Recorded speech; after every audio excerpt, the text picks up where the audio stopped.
প্রিয় উপস্থিতি, এ পর্যায়ে বক্তৃতা নিয়ে মঞ্চে আসছেন মোহাম্মদ আহমদ মাহমুদ। মঞ্চে আসছেন মোহাম্মদ আহমদ মাহমুদ। প্রস্তুত থাকবেন মোহাম্মদ রাশেদুল ইসলাম।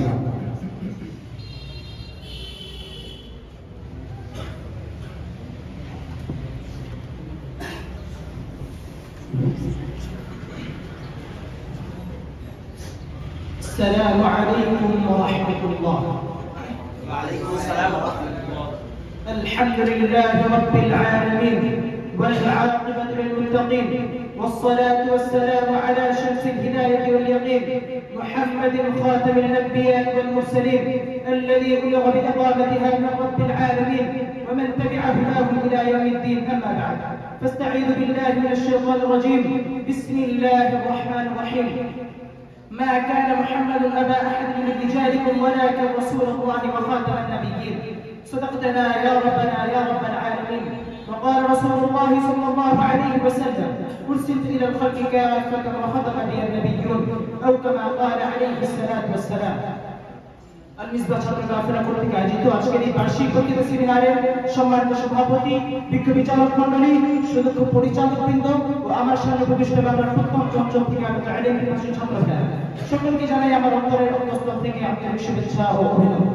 সম্মানিত হাজির, আল-মিসবাহ ছাত্র কাফেলার পক্ষ থেকে যে 4টি বিষয় নির্ধারণ করে দেওয়া হয়েছিল, তন্মধ্যে আমি যে বিষয়টি নির্ধারণ করে নিয়েছি তা হলো কোরআন সুন্নাহর আলোকে খাতমে নবুওয়াত। এই বিষয়ে কিঞ্চিৎ আলোকপাত করার চেষ্টা করব ইনশাআল্লাহ তাআলা। ওয়া মা তাওফীকি ইল্লা বিল্লাহ। সম্মানিত হাজির, খাতমে নবুওয়াত মানে হলো নবুওয়াতের সিলসিলার পরিসমাপ্তি। হযরত আদম আলাইহিস সালাম থেকে মুহাম্মদ রাসূলুল্লাহ সাল্লাল্লাহু আলাইহি ওয়াসাল্লাম পর্যন্ত যত নবী দুনিয়ায় আগমন করেছেন তাদের প্রতি আমাদের আকীদা হলো লা নুফাররিকু বাইনা আহাদিন মিন রাসূলিহি। প্রত্যেক নবী রাসূল আল্লাহর পক্ষ থেকে যে মর্যাদা নিয়ে দুনিয়ায় আগমন করেছেন আমরা তার মধ্যে কোনো তারতম্য তৈরি করি না।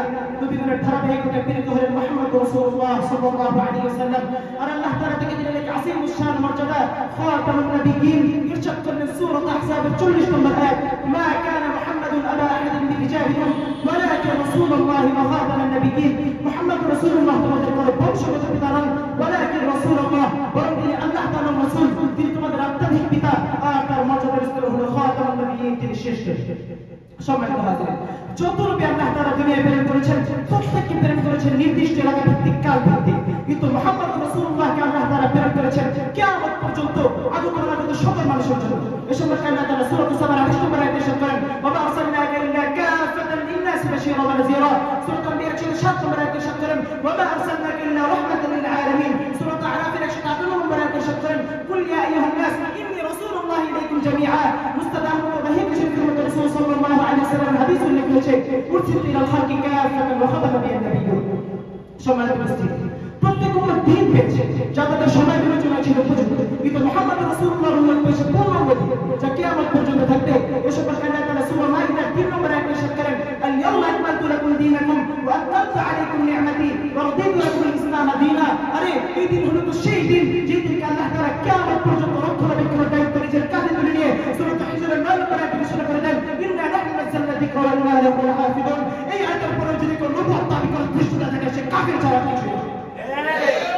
সম্মানিত হাজির, আমার রাসূল সাল্লাল্লাহু আলাইহি ওয়াসাল্লাম যে সর্বশেষ নবী ছিলেন এটা আমরা আল্লাহ তাআলার আয়াতের মাধ্যমে দেখতে পাই।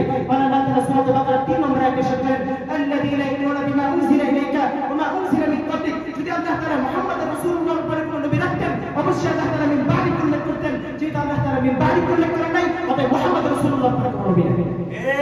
সম্মানিত হাজির, আমার রাসূল সাল্লাল্লাহু আলাইহি ওয়াসাল্লাম সব ওহীর ভিত্তিতে কথা বলেছেন। এর স্বয়ং প্রমাণ আল্লাহ তাআলা নিজে দিয়ে বলেন, ওয়া মা ইয়ানতিকু আনিল হাওয়া ইন হুয়া ইল্লা ওয়াহয়ুন ইউহা। সুতরাং আমার নবী ইরশাদ করেছেন, তাবারাক 13 নম্বর হাদিস, আউয়ালুল আমবিয়া আদম ওয়া আখিরুহুম মুহাম্মদ। আমার নবীর হাদিস বুখারী শরীফে লেখা হয়েছে, লা নাবিয়্যা বা'দি।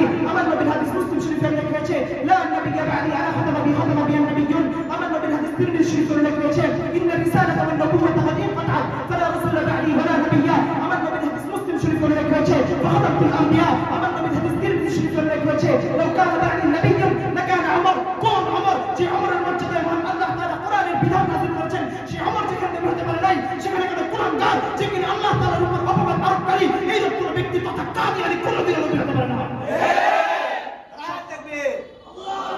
সম্মানিত হাজির, যারা বলে আল্লাহ তাআলা রোজা রাখেন, আল্লাহ তাআলা নামাজ পড়েন, এমনকি আল্লাহ তাআলা নাকি সব পর্যন্ত করেন, এবং আল্লাহ তাআলা নাকি ভুলও করেন, সেখানে আল্লাহ তাআলা নিজের পবিত্রতা ঘোষণা ঘোষণা দিয়ে বলেন কুল হুয়াল্লাহু আহাদ আল্লাহুস সামাদ লাম ইয়ালিদ ওয়া লাম ইউলাদ ওয়া লাম ইয়াকুল লাহু কুফুয়ান আহাদ। সুতরাং স্পষ্ট ভাষায় বলতে চাই মুসাইলামাতুল কাযযাব নবুয়ত দাবি করেছিল, উম্মতে মুহাম্মাদের নিসাবের উপর ধ্বংস হয়ে গিয়েছে, তাদের অস্তিত্ব খুঁজে পাওয়া যায় না।